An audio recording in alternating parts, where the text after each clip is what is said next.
میں آپ جن کی جوتیاں اٹھاتے تھے، جن کے آگے پیچھے چلنے کو، جن کی گاڑیوں کے چکر لگانے کو اور جن کی دوریوں کے پاس پڑے رہنے کو، جن کمشنروں،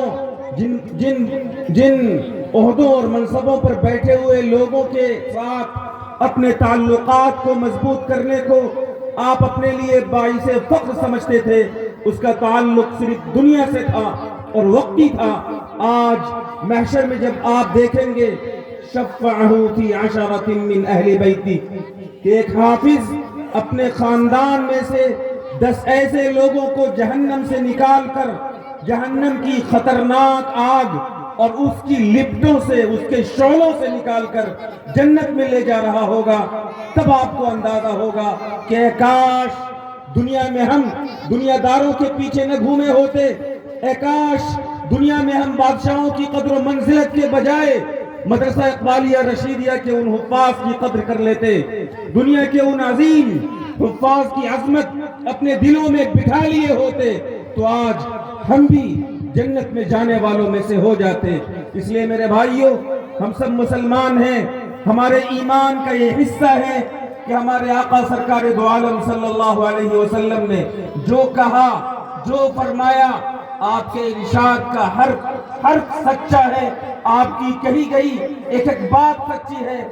آپ کا کیا گیا ایک ایک وعدہ پر حق ہے۔ اور ہمارے حضور نے فرمایا کہ حافظ قرآن جنت میں جائے گا، حافظ قرآن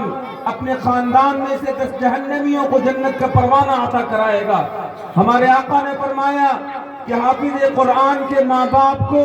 اللہ رب العزت سورج سے زیادہ روشن تاج عطا کرے گا۔ تو اس طرح کی تمام بشارتوں پر اور اس طرح کے تمام وعدوں پر ہم سب کا یقین ہے کہ نہیں ہے؟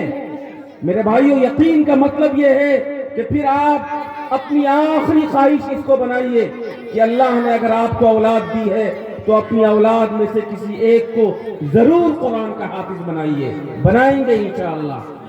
اور اگر آپ کے پاس اولاد نہیں ہے، آپ کی اولاد حافظ نہیں ہو سکی،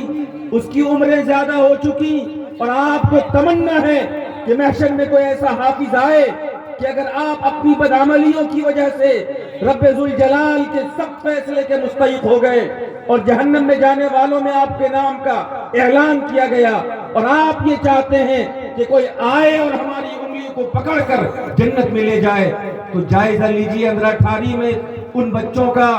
جن کی پیشانیوں پر علم کی چمک دکھ رہی ہے، ان بچوں کا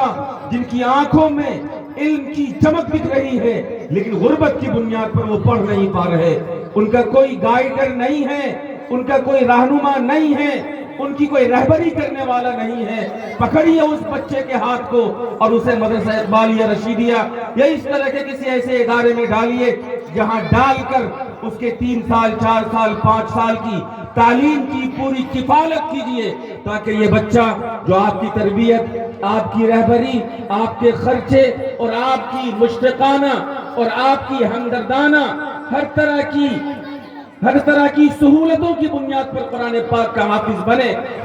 تو اللہ کی ذات سے یہ یقین ہے کہ انشاءاللہ وہ بچہ بھی آپ کے لیے ذخیرہ آخرت بنے گا۔ کریں گے ایسا انشاءاللہ۔ میرے بھائیوں اور بزرگوں، اس پیغام کے بعد ایک دوسرا مختصر پیغام جو آپ سب کے لیے اور خود میں اپنے لیے عرض کرنا ضروری سمجھتا ہوں، وہ بڑا اہم اور نازک پیغام ہے۔ میرے بھائیوں، یہ بات یاد رکھیے اور یہ ہم سب کو ہمیشہ تازہ رکھنا چاہیے، ہمارا یہ ایمان ہے، ہمارا یہ عقیدہ ہے کہ ہماری جو شریعت ہے وہ سچی شریعت ہے۔ ان الدین عند اللہ الاسلام، ہم جس دین کو مانتے ہیں اللہ رب العزت کے یہاں صرف یہی قابل قبول ہے۔ ہمارے ایمان و عقیدے کا یہ اٹوٹ حصہ ہے کہ ایمان کی بنیاد پر ہی جنت ملے گی۔ قرآن پاک نے کہا من عمل صالحا من ذکر او انثى وهو مؤمن فاولئک يدخلون الجنہ، ایمان والا، ایمان کی چاہتوں کو پورا کرنے والا جنت میں جائے گا۔ قرآن پاک نے کہا